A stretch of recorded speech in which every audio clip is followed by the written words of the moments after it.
Picture a massive, jewel-encrusted throne, positioned right on the edge of a steep cliff. From a distance, it radiates absolute power and authority. But as you step closer, the illusion breaks down. The gold is peeling away in strips. The jewels are cheap paste.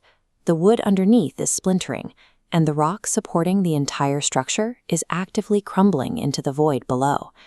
This image captures the essence of the entitlement and grandiosity schema. It operates on a single, rigid doctrine. I am special, superior, and the rules do not apply to me. In daily life, a person with this schema expects to bypass the friction everyone else tolerates. They process ordinary limits, like waiting for a table at a restaurant or following basic social protocols, as severe personal insults. To them, basic human reciprocity feels like a punishing downgrade in status. Here is the tension driving their entire existence. They demand that the world look up at them in constant admiration, but they can never actually stand up. Standing would expose the structural rot beneath them. To maintain the illusion of superiority, they are trapped in a fortress of their own making, entirely cut off from genuine connection. To understand the adult sitting on that precarious throne, we have to look backward at the psychological blueprints of their childhood. Surprisingly, two completely opposite environments produce the exact same result. The first pathway is extreme overindulgence, raising a child entirely without boundaries. The alternative pathway is deep emotional deprivation, where a child invents a grandiose self to survive feeling hollow. Both create a desperate armor of grandiosity. If they aren't special, they are nothing. Whether the child was suffocated by indulgence or hollowed out by neglect, the result is the same: a psyche that lacks a solid, independent core. They require this external golden shell to keep their sense of self from collapsing. Once that shell is formed, the adult has to keep it intact against the constant, abrasive friction of reality. They rely on three specific behavioral strategies to keep the illusion alive. The first strategy is the entitled demander. They expect unreciprocated special treatment every single day. When their needs aren't met instantly, they explode in frustration, genuinely unable to comprehend why the people around them are irritated. The second strategy is the selective withdrawer. They actively flee from any situation or relationship where they aren't recognized as the star. By retreating from settings where they might be treated as an equal, they ensure their self-image is never put at risk. The third strategy is the hidden emperor. They deploy false humility and people-pleasing as a theatrical performance.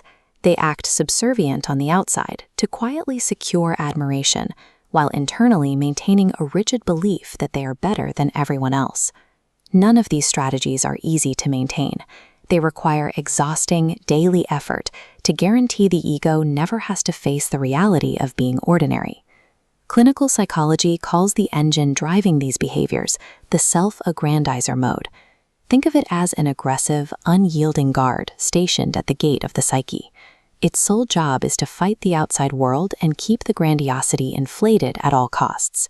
These dominating behaviors act as a smokescreen, masking a desperate strategy to preserve the throne at the cost of every meaningful relationship. So what actually happens when the relentless pressure of reality slips past the guard and forces that exterior to crack? You find the vulnerable child mode. Hidden directly beneath the heavy gold of the throne is a part of the psyche that feels incredibly small, entirely empty, and terrified of being exposed as defective. The grandiosity functions as an internal blindfold, effectively sealing the individual away from their own intense shame and vulnerability. This fragility explains the explosive panic that follows any attempt to humble an entitled person. Challenging their status feels like a lethal blow to their only defense, triggering a massive defensive escalation to protect their very survival. Attacking the entitlement head-on proves to that terrified inner core that the world is dangerous. In response, the psyche simply builds the fortress walls even thicker. Safely dismantling this schema requires a completely different approach. Instead of attacking the inflated ego, therapy focuses on strengthening the internal psychological structure, so the armor is no longer necessary.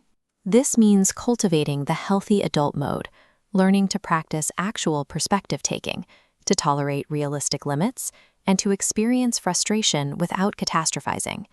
They must undergo a painful philosophical shift, sitting with the extreme, unfamiliar discomfort of simply being one among many. Slowly, they discover that stepping down from the gilded throne and accepting shared limits is not the devastating demotion they always feared. They find that ordinary, reciprocal human connection is the unshakable foundation they spent their entire lives searching for. True recovery proves that equality is not a loss of status. Healing is not humiliation. It is finally meeting people eye to eye.